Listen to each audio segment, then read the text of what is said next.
Muy buenos días al canal. Bueno, debido a varias consultas que me han hecho con respecto a un rulo o un arbitraje que se está dando entre el contado con liquidación y el MEP, vamos a proceder a explicarlo, más allá de que, bueno, no recomendamos mucho este tipo de operaciones, pero bueno, vale la pena verlo y analizarlo en el contexto.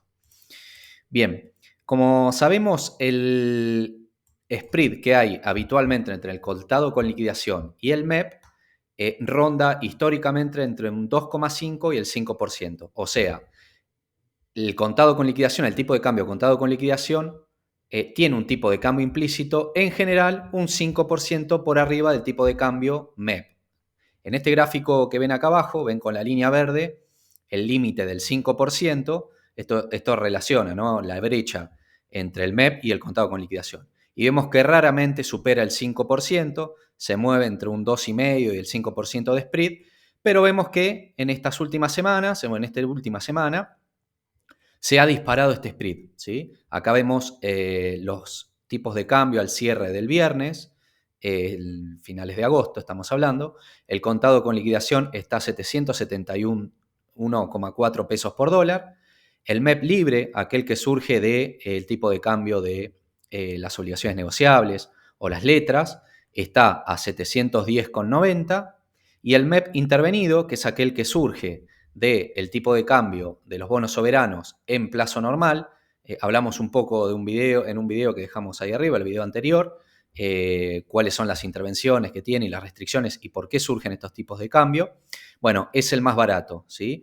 El MEP del AL 30 en plazo normal está a 663,80 pesos por dólar. Entonces, si vamos a analizar los spread, vemos que el MEP libre, aquel que digamos surge de operar el MEP con letras u obligaciones negociables, es de unos 711 pesos, que marcaría un spread, una brecha con el contado con liquidación del 8,5%, ¿sí? Mucho más alto que el techo histórico o la relación histórica que maneja habitualmente. Y más aún si vemos el spread entre el MEP intervenido, el MEP resultante del AL 30 en plazo normal, con el contado con liquidación, tenemos un spread del 16,2%, que es esto que nos está mostrando la gráfica acá en la punta, que está totalmente exacerbado con respecto al histórico, ¿sí? Entonces, primeramente, ¿qué nos dice esto? Bueno, en parte nos está mostrando que el MEP intervenido está fuertemente intervenido, ¿sí? Fíjense la diferencia que hay entre el MEP libre y el intervenido, y obviamente de ahí surge esta brecha tremenda entre el MEP y el contado con liquidación. Por lo cual nos está diciendo que este MEP intervenido está barato, ¿sí? ¿Qué pasará cuando dejen de intervenir? Bueno, lo más probable sería que este se venga más cerca de lo que es el MEP libre, ¿no? Y por otro lado, lo que podemos ver es que entre el MEP libre y el contado con liquidación también hay un spread mucho más alto del habitual, del 8,5%, ¿sí?, versus el habitual, que es del 2,5 al 5%, lo cual nos podría indicar también que el contado con liquidación podría estar teniendo algún tipo de overshooting, ¿sí?, de que esté caro, entre comillas, si lo comparamos con el MEP libre. Por lo cual, bajo esta circunstancia podemos decir que el MEP intervenido está muy barato y que el contado con liquidación puede ser que tenga alguna pequeña sobrevaloración respecto al MEP libre, ¿sí?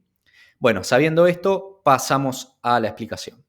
Pasando a analizar la lógica que tiene este arbitraje es el siguiente. Sabiendo que el spread habitual entre el contado con liquidación y el MEP es del 5%, este es el máximo, es del 2,5 al 5. Vamos a tomar un 5, y sabiendo que el spread actual es del 16% entre el contado con liquidación y el MEP surgido del bono soberano intervenido, el AL 30D en plazo normal, bueno, es del 16%. Entonces, ¿cuál es la lógica de este arbitraje? Que si vendemos los activos que tenemos indexados al contado con liquidación y hacemos MEP, ¿sí?, y considerando que posteriormente ese spread disminuye y vuelva a la brecha a lo normal, al 5%, bueno, tendríamos un rendimiento del arbitraje de un 11% en dólares, ¿sí? O sea, a este 16% tenemos que restarle el 5% del spread habitual y tendríamos un 11% de ganancia en dólares si esa brecha posteriormente vuelve a ser la habitual, ¿sí? Bien, requisitos para poder hacer este arbitraje sin el cual no lo vamos a poder hacer, así que presten atención porque es importante. Bueno, en los últimos 15 días corridos no debemos haber operado en clase D, o sea, en dólares, ni comprado ni vendido CDRs, letras u obligaciones negociables, ¿sí? Si lo hemos hecho, vamos a estar restringidos por la RG 962 y no lo vamos a poder hacer. Así que esto es uno. Y el otro, en los últimos 15 días corridos, no debemos haber operado bonos soberanos en clase D en contado inmediato, ¿sí? Porque si sí lo hemos hecho, vamos a estar restringidos por la RG 969.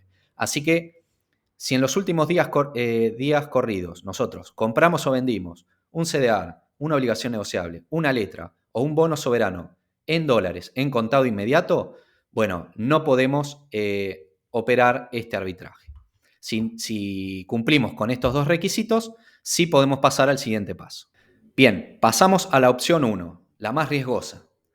Bien, ¿cómo tendríamos que hacerlo? Bueno, en primer paso sería vender las posiciones que tenemos en CDRs en plazo normal en pesos, ¿sí? ¿Por qué en pesos? Porque si lo vendemos en dólares, nos va a restringir luego la 962 y no vamos a poder vender el bono soberano en D. Así que tiene que ser en pesos. Y en plazo normal, porque en general los CDRs no tienen buena liquidez en contado inmediato, por lo cual consideramos que hay que venderlo en plazo normal para no salir a mal vender las posiciones. Bueno, entonces, vendemos los CDR en pesos en plazo normal. Inmediatamente con esos pesos que nos entregan por la venta, bueno, los vamos a destinar a comprar en el mismo momento el AL 30 en pesos en plazo normal. Obviamente acá no vamos a poder comprarlo en contado inmediato porque estos CDRs los vendimos en plazo normal. Así que solamente vamos a poder comprar el AL 30 en plazo normal. Bien, una vez comprados, tenemos que esperar 3 días para venderlo contra dólares. 3 días, ¿por qué? 2 días que corresponden a la liquidación en plazo normal. Y una vez liquidado, un día más del parking, ¿sí? Así que tenemos 72 horas para poder venderlos en dólares, ¿sí? Entonces, el próximo paso, cumplidos esos 3 días hábiles, es vender ese AL 30 en AL 30D en dólares en plazo normal, ¿sí? Bueno, cuando operamos esto ya el arbitraje está realizado y a las 48 horas hábiles vamos a tener los dólares en nuestra cuenta bancaria en dólares. La segunda opción es muy parecida, pero al vender los CDRs los vamos a vender en vez de plazo normal, los vamos a vender en pesos en contado inmediato. Pero ojo, si son CDRs que tienen baja liquidez, tal vez los estemos vendiendo muy barato. Lo pongo como alternativa, pero ojo a la hora de vender los CDRs en contado inmediato, fijarse que no tenga demasiada diferencia con lo que es el plazo normal. Bueno, entonces, vendiéndolo en contado inmediato, ahí sí vamos a poder comprar el AL 30 en pesos en contado inmediato, ¿sí? Entonces, solamente vamos a tener que esperar el día de parking para venderlo, por lo cual nuestros 72 horas hábiles parados en el AL 30 que generan riesgo, se reduce solamente al día de parking, ¿sí? Bueno, después el resto de la operación es idéntica, ¿sí? Esperamos el día de parking y vendemos el AL 30D en pesos en plazo normal y a las 48 horas tendríamos nuestros dólares en la cuenta. Pero en este punto vuelvo a remarcar, ojo a la hora de vender los CDRs en contado inmediato porque tienen muy poca liquidez y puede ser que lo estén vendiendo muy barato. Alternativa 3. Esta es la que considero menos riesgosa y la que más se puede aprovechar, ¿sí? En este caso, en la opción 3, es cuando el inversor, o sea, el que quiere hacer este arbitraje, posee además tenencias de AL 30 en cartera, ¿sí? Como inversión a largo plazo, tiene un monto de nominales en cartera, ¿sí? En este ejemplo pusimos, por ejemplo, un inversor que tenga 5.000 nominales de AL 30 en cartera, ¿sí? Entonces, ¿cómo operaríamos en este caso? Bueno, el primer paso es el mismo. Vendemos las posiciones de CDRs en pesos en plazo normal. Nos hacemos de una masa de pesos y luego vamos con esos pesos a comprar el AL 30 en plazo normal, ¿sí? Y posteriormente, en el mismo momento, acá no tenemos que esperar ni los 2 días de liquidación ni el día de parking, sino que en el mismo momento lo que hacemos es vender la misma cantidad de nominales que compramos en clase D, el AL 30D, ¿sí? Entonces, lo vendemos en plazo normal y a las 48 horas hábiles ya tenemos nuestros dólares en la cuenta. En este caso no tenemos casi riesgo porque no tenemos días con el AL30 parado.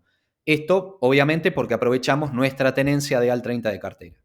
Acá se va a entender mejor. Supongamos que nosotros tenemos 5.000 nominales de AL30 en cartera para largo plazo, o sea, los tenemos holdeados con una estrategia de inversión a largo plazo. Entonces, ¿qué vamos a hacer? Vamos a comprar AL30 en plazo normal con pesos, ¿sí? En este caso pusimos el ejemplo que compramos 2.000 nominales, ¿sí? Que son los que nosotros queremos transformar en dólares. Bueno, los compramos, ahí inmediatamente estos 5.000 se van a transformar en 7.000, pero en el mismo momento nosotros podemos vender 2.000 nominales en dólares en plazo normal de esos nominales que ya estaban holdeados y que ya cumplieron el parking. Por lo tanto, lo que hacemos es reemplazar básicamente nominales viejos por nominales nuevos. Al final de la operatoria seguimos teniendo los 5.000 nominales del AL30 e hicimos MEP utilizando esos bonos que teníamos previamente, ¿sí? Bueno, en este caso sí hay que considerar que el monto a hacer MEP, ¿sí? El monto en pesos, debe ser menor que la tenencia del AL30 que nosotros tenemos holdeado en la cartera. Si nosotros tenemos 1.000.000 de pesos de tenencia en el AL30 en cartera, bueno, lo que nosotros tenemos que hacer en MEP tiene que ser de 1.000.000 de pesos o menos, ¿no? Bueno, este arbitraje sí, acá no tenemos riesgo porque no tenemos ningún día en el cual nosotros estamos parados y expuestos a cualquier cosa que pueda suceder. Y la última posibilidad, también de bajo riesgo, este arbitraje, es aprovechar esta diferencia entre el contado con liquidación y el MEP para rotar desde CDRs a obligaciones negociables. ¿Cómo sería? Bueno, en una primera opción, lo mismo, vendemos nuestras posiciones de CDRs en pesos en plazo normal. Y con ese dinero que surge del plazo de esa venta de los CDRs, lo que vamos a hacer es comprar obligaciones negociables también en plazo normal. Obviamente acá no vamos a captar ese spread del 16%. Sí vamos a captar ese spread del 8,5% que hay entre el contado con liquidación y el MEP libre, ¿sí? Pero bueno, es de mucho menor riesgo.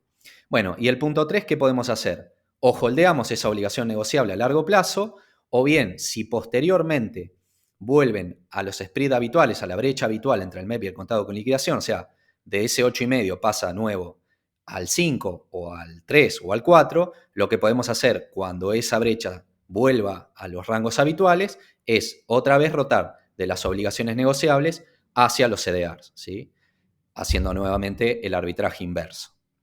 Bien, punto importantísimo. ¿Qué puede fallar de este arbitraje? Y acá vamos a puntualizar principalmente a la opción 1, ¿sí? Que es la más riesgosa que podemos realizar. Bueno, primero que nos queda un arbitraje prolongado de 3 días, ¿no? Porque nosotros recordemos que vamos a comprar el AL30 y lo tenemos que tener 72 horas hábiles para poder venderlo contra dólares, ¿sí? Entonces es un arbitraje prolongado.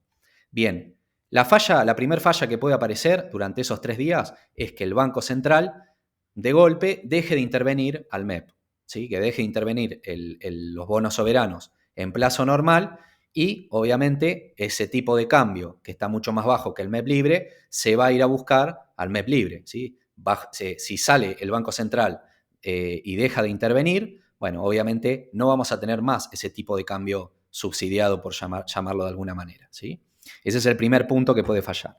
El segundo punto que puede fallar es que durante esas 72 horas, por alguna circunstancia política, económica o alguna noticia o lo que sea, se nos caiga la paridad del AL30D, del bono en dólares, ¿sí? Entonces, si se nos cae la paridad, el tipo de cambio resultante de la operación también puede quedar mucho más alta del que nosotros esperábamos. Así que también puede tener ese punto de falla. Luego, también puede aparecer lo que se conoce como un cisne negro, que podría ser, por ejemplo, alguna nueva normativa del central en la cual de alguna razón nos impida terminar el arbitraje, nos impida terminar la venta del bono por alguna circunstancia y bueno, eso también puede pasar. No digo que vaya a pasar, pero bueno, dentro del contexto y lo que está pasando puede ser que suceda. Lo otro que tenemos que considerar, que no es punto de falla, sino que tenemos que considerarlo y ponderarlo a la hora de medir los rendimientos que vamos a obtener, son las comisiones. Ustedes piensen que al vender los CDRs en pesos, vamos a tener una comisión del 0,7%, porque los CDRs pagan también IVA. Luego, para comprar el AL30 vamos a tener que pagar el 0,5% y para volver a venderlo contra dólares, otro 0,5%. Así que tenemos una pérdida en comisiones del 1,7%. Esto lo tenemos que ponderar a la hora de medir la rentabilidad deseada en este arbitraje. Y la otra cosa que tenemos que ponderar, que una vez que vendemos el AL30D, por 15 días corridos posteriores, también vamos a estar restringidos por la RG 962 y la RG 969, por lo cual durante 15 días no vamos a poder ni comprar ni vender obligaciones negociables, letras o CDRs en dólares, y tampoco vamos a poder operar bonos soberanos en dólares en contado inmediato. Esto lo tenemos que ponderar también a la hora de hacer este arbitraje. Como conclusiones, entonces, es principalmente hablando de lo que es la opción o la alternativa 1 y 2. Bueno, es solo para perfiles hiperagresivos y especulativos. Es un arbitraje prolongado, por lo cual implica muchísimo riesgo. Ya vimos los puntos de falla. Hay muchos puntos que pueden salir mal, que pueden fallar y pueden hacer que nuestro arbitraje salga neutro o nulo, o incluso perdamos dinero, ¿sí? Entonces, de hacerlo debemos conocer que hay riesgo, que puede salir mal y que podemos perder dinero, ¿sí? Así que eso hay que tenerlo en cuenta. Después, con respecto a las opciones 3 y 4, bueno, son menos riesgosas.